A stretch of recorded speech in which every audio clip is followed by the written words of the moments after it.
In 1934, a mother in a two-bedroom terrace in Newtown fed her husband and 4 children on 26 shillings a week. That is 40 Australian dollars in today's money. $40 to feed 6 people for 7 days. Today, the average Aussie household spends $320 a week and still throws a third of it in the bin. Hit subscribe right now, because what you are about to learn might pay for itself before the next time you go to Coles. The difference is not the price of food.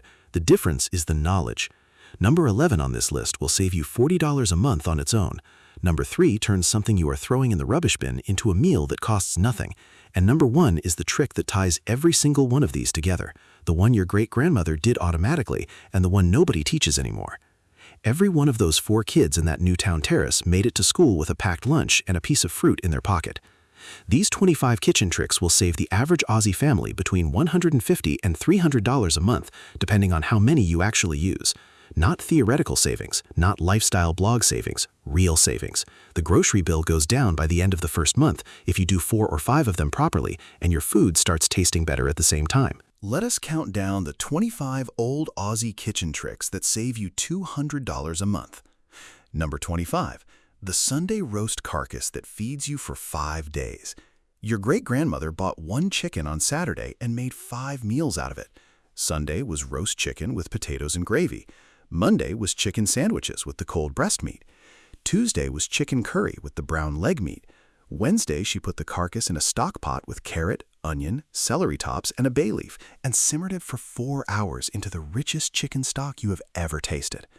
Thursday was chicken and vegetable soup, made from that stock, plus whatever vegetables were on their last legs in the safe. Friday was risotto with the last of the stock and a handful of frozen peas. 1 bird, 15 meals, fed a family of 6 for the price of half a chook today. The skill that has been lost is stock making. Most Aussies now throw the carcass straight in the rubbish bin without a second thought. That carcass is worth $8 to $10 in shop-bought stock and another $15 in soup ingredients you would otherwise buy. 1 chicken can save you $25 a week if you know what to do with the bones, and the second meal off the bird is always more delicious than the roast itself if you do it properly. Number 24. Stretching mince 7 ways. A pound of beef mince in 1934 was a strategic resource, not an ingredient. Your great-grandmother could turn a single pound into 7 completely different meals across the week. Monday was rissoles with bread soaked in milk to bulk it up. Tuesday was shepherd's pie with mash on top. Wednesday was meatball spaghetti. Thursday was stuffed cabbage rolls. Friday was meatloaf. Saturday was savory mince on toast. Sunday was the leftovers in a curry. The trick was extending the meat with bread, oats, lentils, vegetables, or rice. Modern recipes call for 500 grams of mince per meal. Your great-grandmother got 7 meals out of less than half that. The skill saves you $40 a week if you are currently buying mince 3 times. Number 23. Bone broth from leftovers. Beyond the chicken carcass, every bone that came through your great-grandmother's kitchen went into a stock pot. Lamb roast bones, beef shin bones, even fish heads and tails. She simmered them for hours, sometimes overnight on a low wood stove, with a splash of vinegar to draw the minerals out of the bone. The result was bone broth, a deeply nourishing liquid that became the base for every soup, gravy, risotto, and braise for the next week. Bone broth is now sold for $8 a cup at health food shops. It is still the same liquid your great-grandmother made from bones the butcher would have given her for free. The skill saves you $15 a week if you currently buy stock cubes or shop-bought broth. Number 22. Saving every glass jar. Your great-grandmother never bought a glass jar in her life. She kept every empty jam jar, Vegemite jar, peanut butter jar, and baby food jar that came through her kitchen. They were sterilised with boiling water, lids checked for rust, and stacked on a shelf in the laundry. Those jars stored everything: preserves, pickles, leftovers, dry goods, lunch sandwiches in the husband's lunch tin. A new mason jar today costs $4 to $6. A family using 15 reused jars per week is saving $60 a month on storage alone, and that is before you start preserving. Number 21. Bread crusts and heels never wasted. Modern Aussies throw out the heel of every loaf. Your great-grandmother never threw a single crust. The heels and end pieces went into a paper bag in the cupboard, and once a week she dried them in a low oven, ran them through a meat grinder, and produced a tin of breadcrumbs that lasted a fortnight. Those breadcrumbs went into rissoles, meatloaf, stuffing, schnitzels, the topping of a macaroni cheese and the binding of fish cakes. A jar of shop-bought breadcrumbs costs $4. A family that goes through 2 jars a month is saving $8 on something that used to be free. Number 20. Brown paper as baking paper.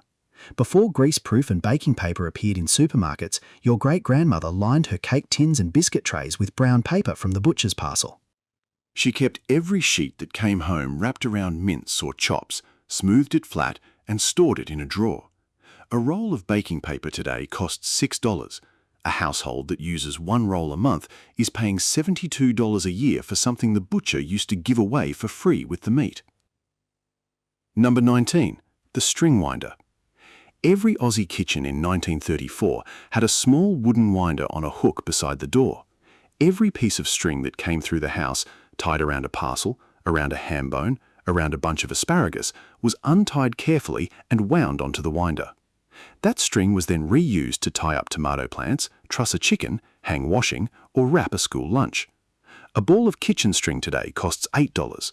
The string winder saved that money for 90 years. Number 18. Eggshells in the chook feed. Your great-grandmother kept a small enamel bowl beside the kitchen sink. Every eggshell went into it. Once a week, the shells were crushed with the back of a wooden spoon and added to the chook feed.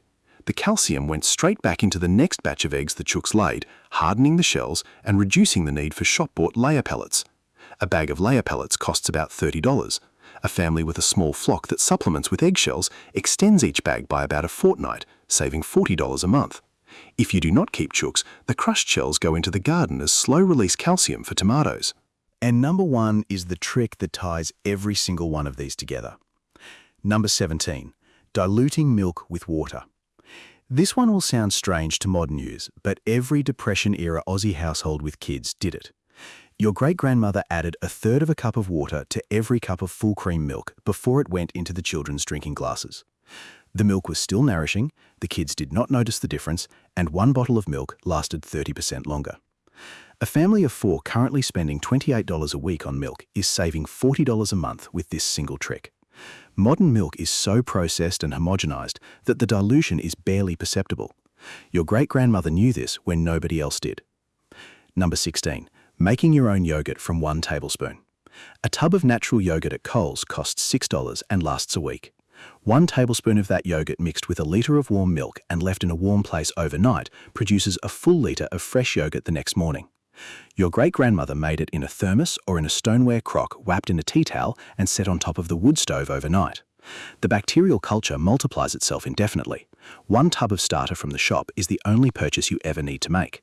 A family eating yogurt regularly saves around $25 a month on a process that takes 5 minutes of work. Number 15. Apple cider vinegar from peelings. Before commercial cider vinegar lined supermarket shelves, your great-grandmother made her own from the peelings and cores of every apple that crossed her kitchen. She put the peelings in a glass jar, covered them with sugar water, tied a piece of muslin over the top, and left it in a warm corner of the pantry for 6 weeks. The result was a sharp, tangy apple cider vinegar that worked just as well as the $8 bottle in the supermarket today. The bonus was that the apple peelings were kitchen rubbish she would have thrown out anyway.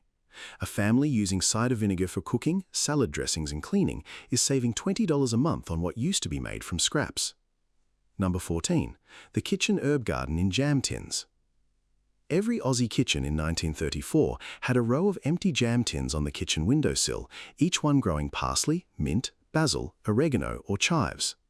The plants were started from cuttings traded with neighbours or grown from a packet of seeds that cost a few pence and lasted 3 years. Fresh herbs at Woolworths today cost $5 for a small bunch that wilts in 3 days. A jam tin herb garden produces unlimited herbs for the cost of 1 packet of seeds. A family currently buying herbs once a week saves $40 a month with 8 tins on the windowsill. We are in the last third now, remember number 1. Number 13. Reusing cooking water. When your great-grandmother boiled potatoes, the starchy water went into bread dough or gravy. When she steamed vegetables, the nutritious water went into the next pot of soup. When she boiled pasta, that water, seasoned with the starch, became the base for tomato sauce. Every drop of water that touched food was reused before it went down the drain. The savings are not just in food, though they add up to $15 a month, but in water bills and in the simple physics of not heating the same amount of water twice. Number 12. Salt curing meat at home. A kilo of bacon at the supermarket costs around $18. The same kilo of fresh pork belly bought from the butcher costs $9.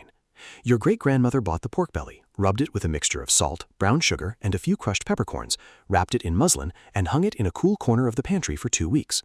The result was bacon that tasted better than anything sold in plastic at the supermarket today.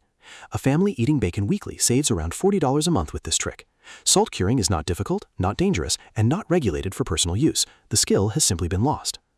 Number 11. The lunch tin sandwich strategy.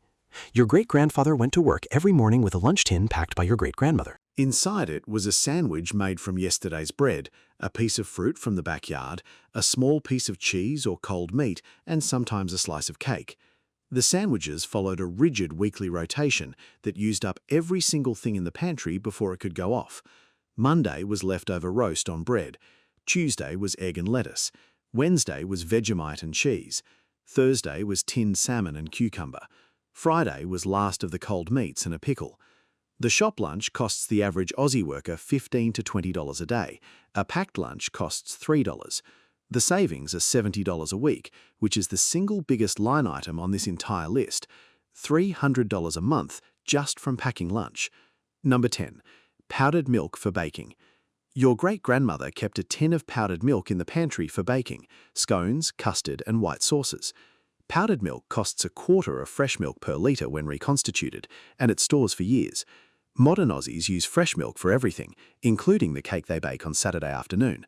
Switching to powdered milk for baking alone saves a family $10 a month and frees up fridge space. Number 9. The biscuit tin from Broken Biscuits. Every supermarket and corner shop in 1934 sold broken biscuits at half price. Your great-grandmother bought a paper bag of broken biscuits every Friday for tuppence, the equivalent of $1 today. They went into a labelled tin in the pantry. She used them for crumb crusts on cheesecake, for trifle layers, for the base of sliced biscuits, and as the after-school snack with a glass of milk. Modern Aussies pay $6 for a packet of biscuits and $4 for a tub of biscuit crumb crust. The broken biscuit trick saves a family $15 a month and produces better baking. Number 8. The fortnightly shopping list. Your great-grandmother did not go to the shops 3 times a week. She went once a fortnight with a written list, and she did not deviate from that list. The list had been built by going through the pantry, the safe, the bread tin, and the back garden, and noting exactly what was needed. Modern Aussies make an average of 7 supermarket trips a week and impulse purchase 40% of what they buy. A planned fortnightly shop with a strict list saves the average household between $60 and $120 a month, depending on how disciplined you are about not deviating. Number 7. Rendering fat from every cut.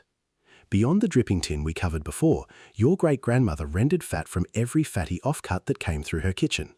Pork fat became lard for pastry, beef fat became tallow for frying, chicken fat became schmaltz for roast vegetables, lamb fat became the base for the gravy on Sunday's roast. None of it was thrown away. A bottle of cooking oil at Coles today costs $9. A jar of rendered home-saved fat costs nothing because the fat was attached to the meat you already paid for. Number 6. The vegetable scrap broth. Onion ends, carrot tops, celery leaves, the hard core of a cabbage, garlic skins, mushroom stems, potato peels. Every vegetable scrap your great-grandmother could not feed to the chooks went into a jar in the freezer. When the jar was full, she made a vegetable stock that cost nothing and tasted better than the sodium-loaded cubes at the supermarket. A box of vegetable stock costs $5 and contains about a litre. The scrap broth costs $0 and produces 3 litres at a time. A family making 1 batch a fortnight saves $20 a month. Number 5. The ironing board pantry inventory. Your great-grandmother kept a small notebook on the kitchen windowsill. Every time something went into the pantry or the safe, it went onto the list. Every time something came out, it was crossed off. She knew at any moment exactly what she had, what was running low, and what was about to go off. Modern Aussies forget what they have, buy duplicates, and watch food go off in the back of the fridge. Food waste in Australian households averages 20% of every grocery shop. Eliminating that waste through inventory saves the average family $70 a month. And now, the one I have been holding back. Number 4. Making your own laundry powder. Your great-grandmother made laundry powder from 3 ingredients she always had on hand: soap flakes from grated bar soap, washing soda, and bicarb soda. The mixture costs about $3 to make a kilo's worth and lasts a family of 4 around 6 weeks. The supermarket equivalent costs $18 to $25 for a 1.5 kilo box. The skill takes 10 minutes of work once every 6 weeks. The savings are around $15 a month for the laundry powder alone, plus another $5 for not buying fabric softener. A splash of white vinegar in the rinse cycle does the same job. Number 3. Bread baking from a basic dough. Bread from the bakery costs $5 a loaf. Bread baked from a basic dough, flour, water, salt, yeast, costs about 80 cents a loaf at home. Your great-grandmother baked twice a week, every week, for 40 years. The dough took 10 minutes of mixing, 3 hours of rising, and 40 minutes of baking. The total active work was 20 minutes. A family eating 4 loaves a week saves $70 a month, plus the bread tastes better and contains no preservatives. Number 2. The community swap. We touched on this in the Depression-era video, but it deserves its own entry here because it is the single most powerful money-saving practice that has been lost. Your great-grandmother swapped eggs from her chooks for fresh tomatoes from the neighbor. She swapped a jar of homemade jam for a basket of plums. She swapped a Saturday morning of helping with the harvest for a sack of potatoes that lasted 6 weeks. None of this required money. None of it was taxed. None of it required a permit. It still works today wherever neighbors actually know each other. A household that participates in even minimal swap arrangements saves between $30 and $100 a month on produce. And number 1. Cooking from scratch every single day. This is not a single trick. It is the philosophy underneath every other one of them. Your great-grandmother did not buy a single thing that came in a box, a bag, or a tin if she could make it herself. She did not buy salad dressing because she made vinaigrette in 2 minutes from oil and vinegar. She did not buy biscuits because she baked them on Saturday afternoon while the kettle was boiling for tea. She did not buy soup because she had stock in the pantry and vegetables in the back garden. She did not buy yogurt because she cultured her own from a tablespoon of yesterdays. She did not buy bread, jam, pickles, sauces, gravies, custards, or stocks because she made every single one of them herself, often while doing 3 other things at the same time. Modern Aussies spend around 65% of their grocery budget on processed and pre-prepared food. Your great-grandmother spent 0%. The markup on processed food at the supermarket ranges from 200% to 1,200%, depending on the product. Cooking from scratch saves the average household between $100 and $250 a month before any of the other tricks on this list are added. Add up the numbers from this video. The chicken carcass at $25 a week, the mince stretching at $40, the bone broth at $15, the diluted milk at $40 a month, the lunch tin at $300, the fortnightly shop at $100, the food waste elimination at $70, the laundry powder at $15, the bread baking at $70. We are well past $200 a month. We are closer to $800. Your great-grandmother was not poor. She was operating a household at a level of efficiency that would shame a chartered accountant. Try one of these this week, just one. Save the chicken carcass on Sunday, pack a lunch on Monday, make your own breadcrumbs, then come back next week and tell me what you saved. Because these were not just survival tricks, they were the operating system of a household that lived on a quarter of what we spend today. Share which one you are going to try in the comments. Tell me if your pop or your nan had a kitchen trick that didn't make this list, because somebody in your family tree knew every single one of these. That knowledge did not die, it just went quiet. Next time, we are going down the rabbit hole of 15 old-fashioned Aussie home remedies that actually work better than anything you can buy at the chemist. Subscribe so you do not miss it. The knowledge belongs to anyone willing to learn it.